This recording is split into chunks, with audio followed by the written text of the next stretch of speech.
السلام علیکم، میں سفیزہ مجد اسلام اور میرے پاس یہ مکاشفۃ القلوب کی کتاب ہے۔ اس کتاب میں آج آپ کو باب 4 یہ پڑھ کر سناؤں گی، اور باب 4 کا جو ٹاپک ہے وہ ہے ریاضت و خواہشات نفسانی۔ اعوذ باللہ من الشیطان الرجیم، بسم اللہ الرحمن الرحیم۔ موسیٰ علیہ السلام کو درود پڑھنے کا حکم۔ اللہ تعالیٰ نے حضرت موسیٰ علیہ السلام پر وحی نازل فرمائی کہ اے موسیٰ، اگر تم چاہتے ہو کہ میں تمہاری زبان پر تمہارے کلام سے، تمہارے دل میں خیالات سے، تمہارے بدن میں تمہاری روح سے، تمہاری آنکھوں میں نور بصارت سے اور تمہارے کانوں میں سننے کی طاقت سے زیادہ قریب رہوں، تو پھر محمد صلی اللہ علیہ وسلم پر کثرت سے درود بھیجو۔ الصلاۃ والسلام علیک یا رسول اللہ۔ فرمان الہی ہے، ہر نفس یہ دیکھے کہ اس نے قیامت کے لیے کیا عمل کیے ہیں۔ اے انسان، اچھی طرح سمجھ لے کہ تجھے برائی کی طرف لے جانے والا تیرا نفس تیرے شیطان سے بھی بڑا دشمن ہے، اور شیطان کو تجھ پر تیری خواہشات کی بدولت غلبہ حاصل ہوتا ہے۔ لہٰذا تجھے تیرا نفس جھوٹی امیدوں اور دھوکے میں ڈالے ہیں۔ جو شخص بے خوف ہوا اور غفلت میں گرفتار ہوا اپنے نفس کی پیروی کرتا ہے، اس انسان کا ہر دعویٰ جھوٹا ہے۔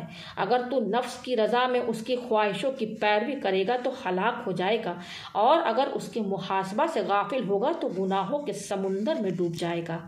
اگر تو اس کی مخالفت سے عاجز آ کر اس کی خواہشوں کی پیروی کرے گا تو یہ تجھے جہنم کی طرف کھینچ لے جائے گا۔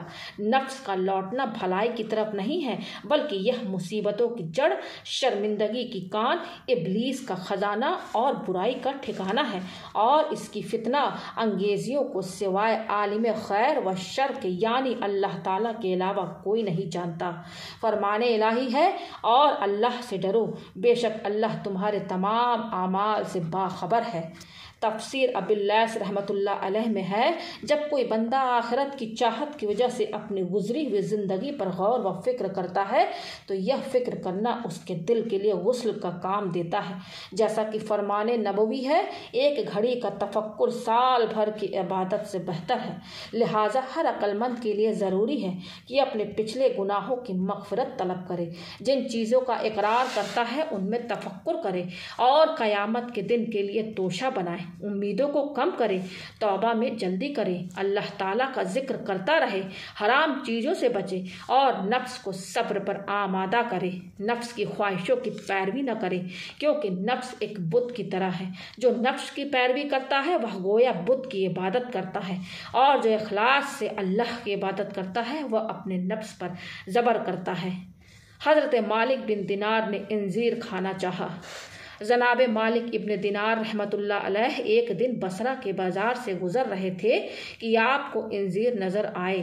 دل میں انہیں کھانے کی خواہش ہوئی۔ دکاندار کے پاس پہنچے اور کہا، میرے ان جوتوں کے بدلے انجیر دے دو۔ دکاندار نے جوتوں کو پرانا دیکھ کر کہا، ان کے بدلے میں کچھ نہیں مل سکتا۔ آپ یہ جواب سن کر چل پڑے۔ کسی نے دکاندار سے کہا، جانتے ہو یہ بزرگ کون تھے؟ وہ بولا، نہیں۔ اس نے کہا، یہ مشہور مدنی حضرت مالک بن دینار رضی اللہ عنہ تھے۔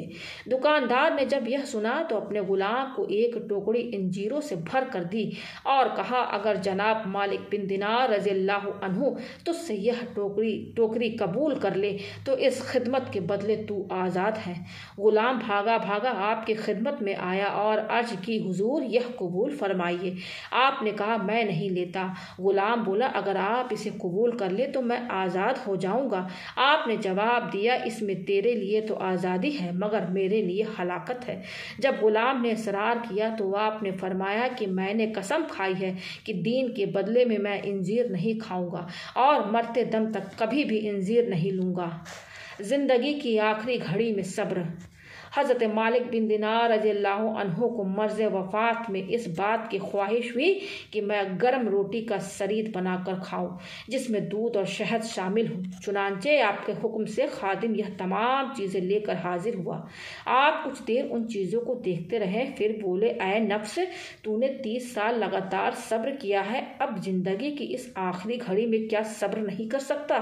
یہ کہا اور پیالہ چھوڑ دیا، اور اسی طرح صبر کرتے ہوئے واصل بحق ہو گئے۔ حقیقت یہ ہے کہ اللہ کے نیک بندوں میں یعنی انبیاء، اولیاء، صدیقین، عاشقین اور زاہدین کے حالات ایسے ہی تھے۔ حضرت سلیمان علیہ السلام کا قول ہے کہ جس شخص نے اپنے نفس پر قابو پایا وہ اس شخص سے زیادہ طاقتور ہے جو تنہا ایک شہر کو فتح کر لیتا ہے۔ حضرت علی رضی اللہ عنہ کا قول ہے کہ میں اپنے نفس کے ساتھ بکریوں کے جھنڈ پر ایسے ایک جوان کی طرح ہوں، جب وہ ایک طرف انہیں اکٹھا کرتا ہے تو وہ دوسری طرف پھیل جاتی ہے۔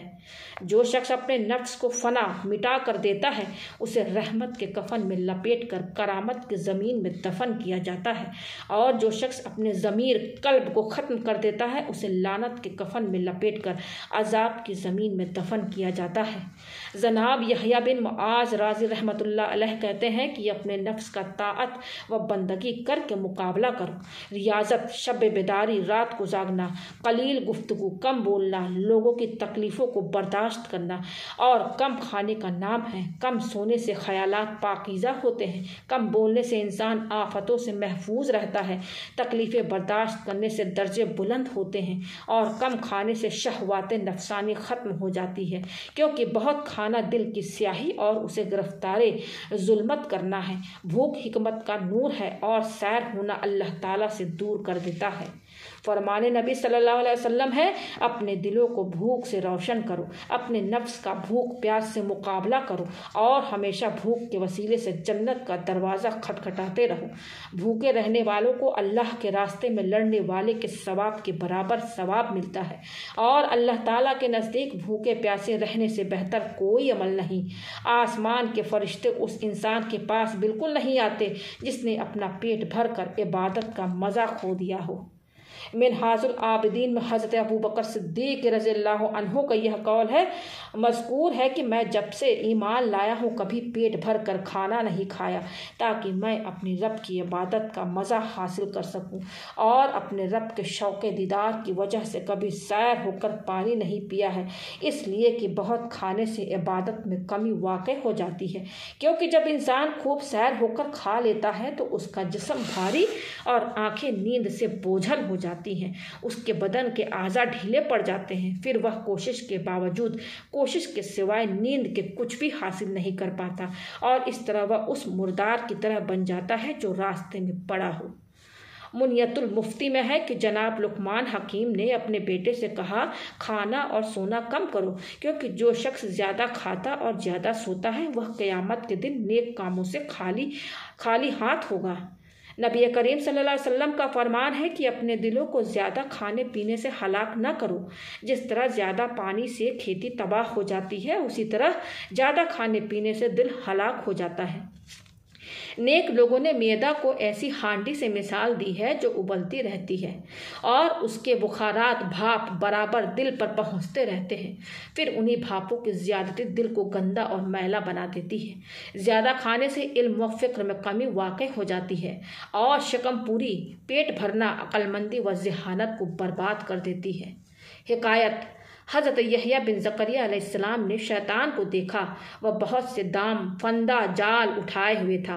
آپ نے پوچھا، یہ کیا ہے؟ شیطان نے کہا، یہ خواہشات ہے جن سے میں ابن آدم کو قید کرتا ہوں۔ آپ نے فرمایا، میرے لیے بھی کوئی فندہ ہے؟ شیطان بولا، نہیں، مگر ایک رات آپ نے پیٹ بھر کر کھانا کھا لیا تھا جس سے آپ کو نماز میں سستی پیدا ہو گئی تھی۔ تب حضرت یحییٰ علیہ السلام بولے، آئندہ میں کبھی بھی پیٹ بھر کر کھانا نہیں کھاؤں گا۔ شیطان بولا، اگر یہ بات ہے تو میں بھی آئندہ کسی کو نصیحت نہیں کروں گا۔ یہ اس مقدس ہستی کا حال ہے جس نے ساری عمر میں صرف ایک رات پیٹ بھر کر کھانا کھایا تھا۔ اس شخص کا کیا حال ہوگا جو عمر بھر کبھی بھی بھوکا نہیں رہتا اور پیٹ بھر کر کھانا کھاتا ہے، اور اس پر وہ چاہتا ہے کہ وہ عبادت گزار بن جائے۔ حکایت: حضرت یحییٰ علیہ السلام نے ایک رات جو کی روٹی پیٹ بھر کر کھا لی اور عبادت الہی میں حاضر نہ ہوئے۔ اللہ تعالیٰ نے وحی کی، اے یحییٰ، کیا تو نے اس دنیا کو آخرت سے بہتر سمجھا ہے، یا میرے جوار رحمت سے بہتر تو نے کوئی اور جوار پا لیا ہے؟ مجھے عزت و جلال کی قسم، اگر تو جنت الفردوس کا نظارہ کر لے اور جہنم کو دیکھ لے تو آنسوؤں کے بدلے خون روئے، اور اس اچھے لباس کی جگہ لوہے کا لباس پہنے۔